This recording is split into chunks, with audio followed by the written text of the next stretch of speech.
মাননীয় speaker, Malaysia আমাদের মাত্র 2 ঘন্টা দূরের একটি দেশ। 63 সালে তার স্বাধীনতা, আমাদের 8 বছর আগে।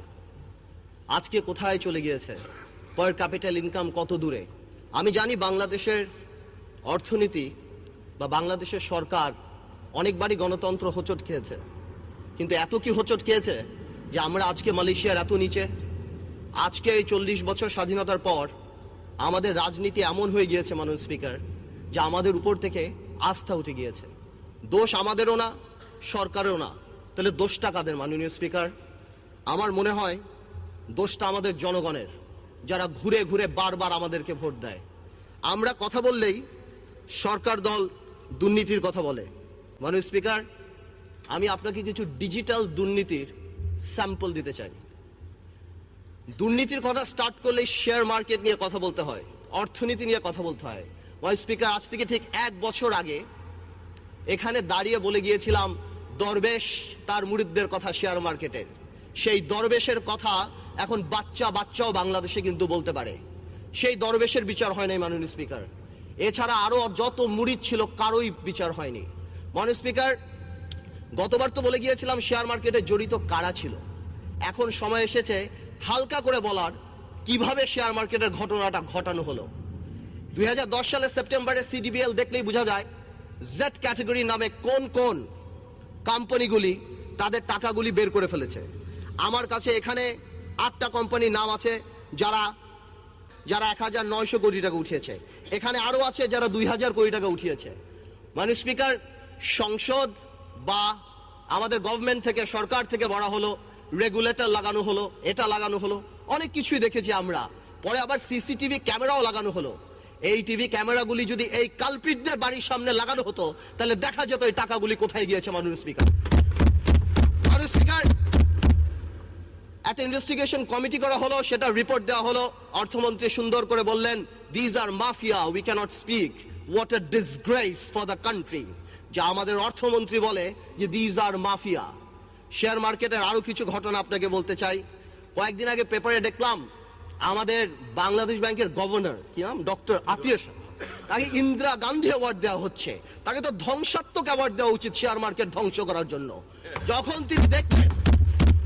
তিনি দেখলেন যে 40% to 30% ইনভেস্টমেন্ট ব্যাংক করে ফেলেছে, তিনি যে বুঝালেন, আগে থেকে অর্থমন্ত্রী যিনি অন রিপিটেড ফ্যাশন আগেও বলেছে আমি শেয়ার মার্কেট বুঝি না, তাদেরকে নিয়ে শুধুমাত্র ওয়ার্ল্ড ব্যাংক আর IMF কে খুশি করার জন্য, চাকরির শেষে ভবিষ্যতে অন্য চাকরি পাওয়ার জন্য কি বলা হলো, bank must withdraw the money. মাননীয় স্পিকার, 200 কিলোমিটার স্পিডের একটা গাড়ি যদি আপনি হঠাৎ ব্রেক করেন তাহলে কি হবে? যাত্রীরা নিহত হবে। এই বাংলাদেশের ব্যাংকের কিছু ব্যবসায়িক শকুনরা আর তাদের আশেপাশের কিছু ব্যবসায়ীরা এই শেয়ার মার্কেট থেকে টাকাটা নিয়ে আরম্ভ করলো। আমার শেয়ার মার্কেটটা ভেঙে চূর্ণ বিচ্ছিন্ন হয়ে গেল, বাংলাদেশের মিডল ক্লাস ফ্যামিলি ধ্বংস হয়ে গেল। মাননীয় স্পিকার, মাননীয় প্রধানমন্ত্রী উদ্যোগ নিলেন, এই দরবেশকে আবার সেই সিটে বসালেন। আমার মনে আছে, আমি ছিলাম না সংসদে, তবে সুরঞ্জিত গুপ্ত সাহেব বলেছিলেন কি জানি, ভূত শস্যের মধ্যে ভূত থাকা। দরবেশও কিছু করতে পারলো না, বিভিন্ন ব্যাংকের সাথে কথা বললেন, বলল নাকি কিছু টাকা দিবে। কোনো প্রাইভেট ব্যাংকের মালিক একটা টাকাও দিল না এই শেয়ার মার্কেটে। মাননীয় স্পিকার, এমনও দেখা গিয়েছে অনেক ব্যাংকের মালিকরা তারা ডাইরেক্ট ব্রোকারেজ হাউসে এই টাকাটা নিয়ে গিয়েছে। এটা বাংলাদেশের সবচেয়ে বড় কারাপশন, এই ইতিহাস হয়ে থাকবে। আমি একটা কথা বলতে চাই, সরকারের উচিত কোনো আইন পাশ করে রেট্রোস্পেক্টিভ এফেক্ট দিয়ে এই শেয়ার মার্কেটের কালপ্রিটদের বিচার করা, অথবা এমন কোন আইন করা যাতে আগামীতে শেয়ার মার্কেটে কেউ কোনো ধরনের এই ধরনের ফাঁস না করতে পারে। মাননীয় স্পিকার, 1 কোটি লোক রাস্তা এফেক্টেড। বাংলাদেশের মানুষের কাছে এই হাতে গোনা কয়টা টাকাই তো তাদের সোশ্যাল ইম্প্যাক্ট, তাদের সোশ্যাল রেসপেক্ট। যাদেরকে আপনি দেখেন মাননীয় স্পিকার, রাস্তায় দাঁড়িয়ে শেয়ার মার্কেটের জন্য চিল্লাচিল্লি করছে, তারা কিন্তু সর্বস্ব হারিয়েছে।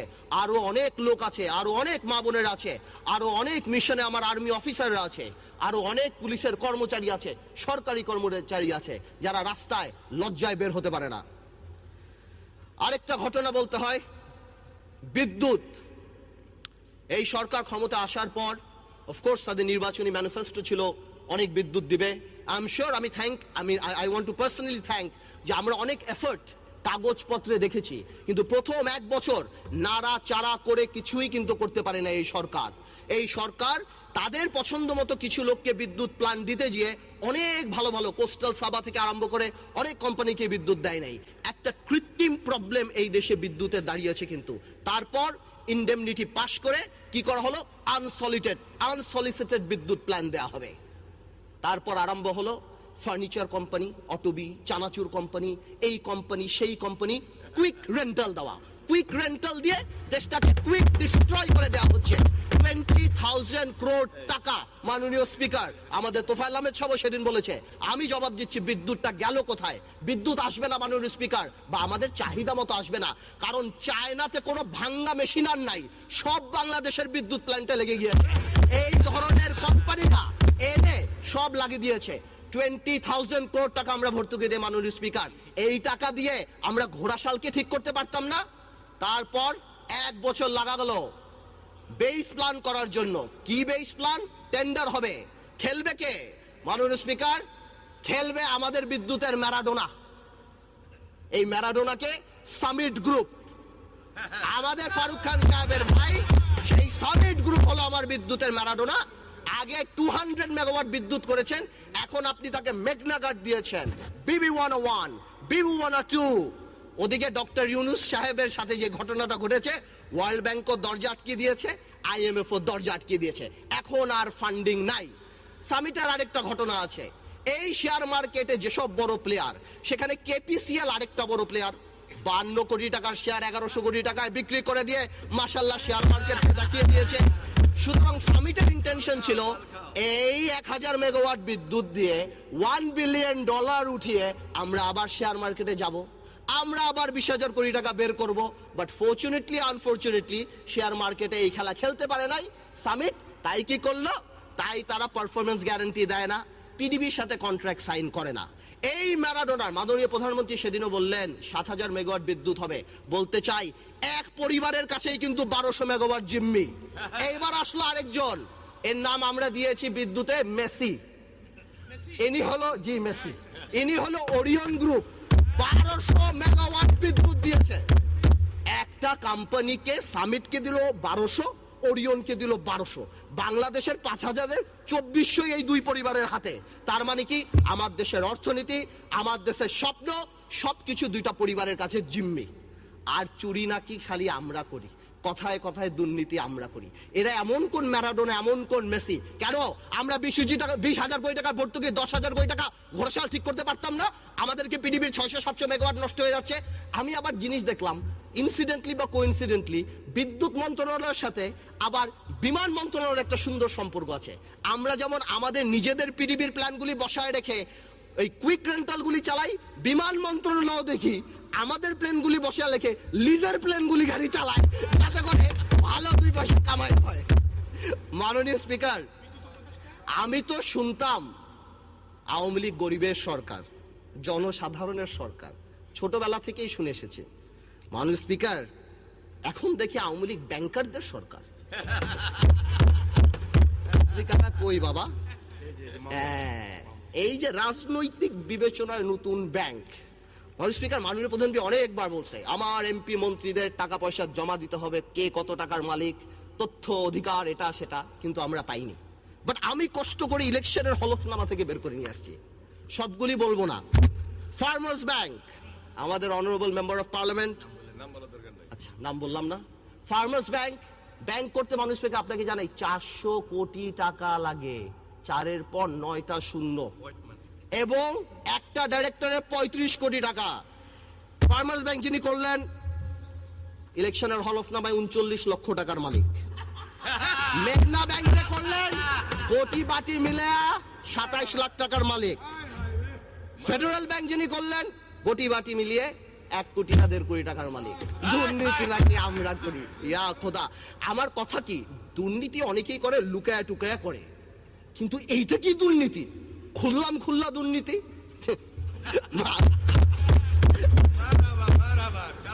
মাননীয় স্পিকার, পররাষ্ট্র মন্ত্রণালয় নিয়ে কিছু কথা বলি। I want two thank personally আমাদের পররাষ্ট্রমন্ত্রী, তার অনেক এফোর্ট, অনেক কাজ করেছেন, যার কারণে আজকে এটা এসেছে। I want two thank. But border killing নিয়ে কিছু কথা বলতে হয়। আই এম সারপ্রাইজড, আমি ধিক্কার জানাই যখন আমাদের আওয়ামী লীগের মহাসচিব সাহেব বলেন যে বর্ডার কিলিং এটা রাষ্ট্র চিন্তিত না। সে মহাসচিবের পিতাই তো একজন চার নেতার একজন জেলখানায় মারা গিয়েছে।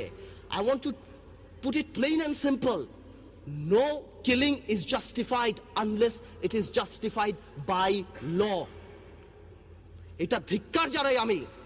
এত আলাপ করি, এত সমুদ্র জয় করি, বর্ডারটা জয় করতে পারি না? একটাবার কি তাদের সাথে যা কথা বলতে পারি না? আমাদের ফরেন মিনিস্টার আরো বললেন সৌদি ডিপ্লোম্যাট মারা গেল, এটাতে কোনো এফেক্ট হবে না। সৌদি ডিপ্লোম্যাটও তো ইন্টেলিজেন্ট না মাননীয় স্পিকার। ওই তারিক আর খালাস বলে 20 লক্ষ বাঙালি পাঠিয়ে দিবে, তখন কিন্তু আমাদের রাস্তায় পড়তে হবে।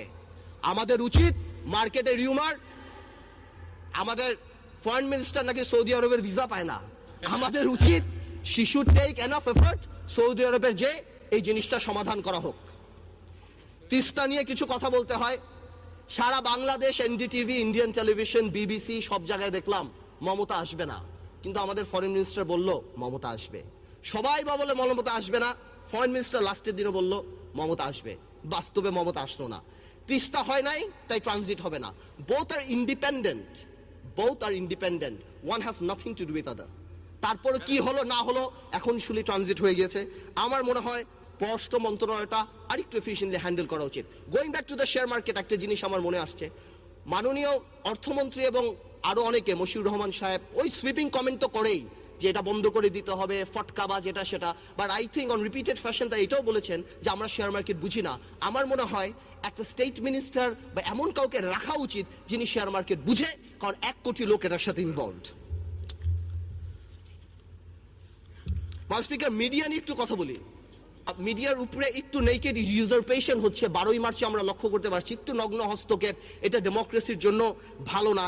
এই ব্যাপারে একটু আমাদের কেয়ারফুল হওয়া উচিত। বিকজ আমাদের মনে রাখতে হবে 1/11-এর পর 2 নেত্রী যখন জেলখানায় ছিল, আন্দোলনের চেয়ে বেশি এই মিডিয়ার ভূমিকাই কিন্তু তাদেরকে এই জেলখানা থেকে বের করেছে।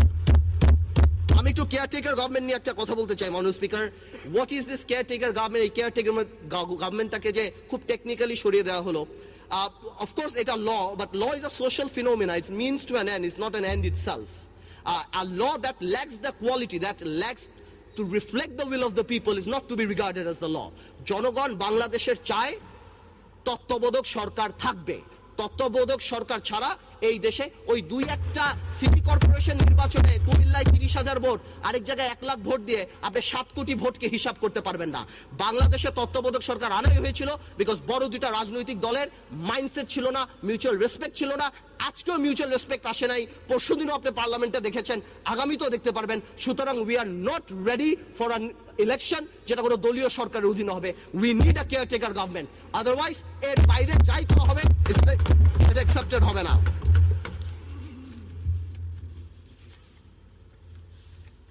মাননীয় স্পিকার, ইভিএম নিয়ে একটু কথা বলতে চাই।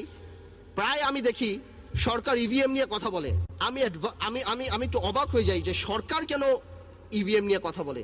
ইভিএম নিয়ে তো কথা বলবে নির্বাচন কমিশন, আমরা সেনা বলবো ইভিএম এ যাবো কি যাবো না। আর এত কি ইমার্জেন্সি হয়ে গিয়েছে যে ইভিএম এর মধ্যেই আমাদের নির্বাচন করতে হবে। দেখা যাবে আমার ভোলায় নৌকায় ভোট দিছে বা ভোলায় ধানের শীষে ভোট দিছে, গোপালগঞ্জে নৌকা মার্কায় ভোট উঠে গেছে। We are not ready for the system as on yet. Of course pilot বেসিসে 2-1টা সেন্টারে করা যেতে পারে, বাট আমার মনে হয় যে এই সিস্টেমটার জন্য আমরা এখন রেডি না। আমরা একটা ফ্রি ফেয়ার নির্বাচন চাই, যেটাতে, কারণ তত্ত্বাবধায়ক সরকার তো রেডি করা হয়েছিল ফ্রি অ্যান্ড ফেয়ার নির্বাচনের জন্য। আমি একটা কথা বলতে চাই, আমি প্রায় দেখেছি আওয়ামী লীগ তরফ থেকে এটা বলা হয় যে তত্ত্বাবধায়ক সরকার দিলে আবার নাকি আর্মি ক্ষমতায় আসতে পারে, অনেক কিছু হতে পারে। আমাদের এখানে তো অনেক মন্ত্রী এমপি দুর্নীতি করে, তার মানে কি এই দেশে মন্ত্রী এমপি থাকে না? কোনো সিস্টেম যদি অ্যাবিউজ হয় তার মানে সিস্টেমের দোষ না, যে সিস্টেমটা চালায় তার দোষ। সেটাকে আমরা কোনোভাবেও চেঞ্জ করতে পারবো না। আজকে কোনো এমপি দুর্নীতি করলে কি এই দেশের কোনোদিন এমপি হবে না? আজকে যদি এই দেশে কোনো মন্ত্রী দুর্নীতি করে তাহলে কি এই দেশে মন্ত্রী হবে না? আমার মনে হচ্ছে এটাকে ঘুরায় প্যাচে আনা হচ্ছে। দলীয় সরকারের অধীনে নির্বাচন কোনোদিনও হবে না, দেশ আরো খারাপের দিকে চলে যাবে মাননীয় স্পিকার।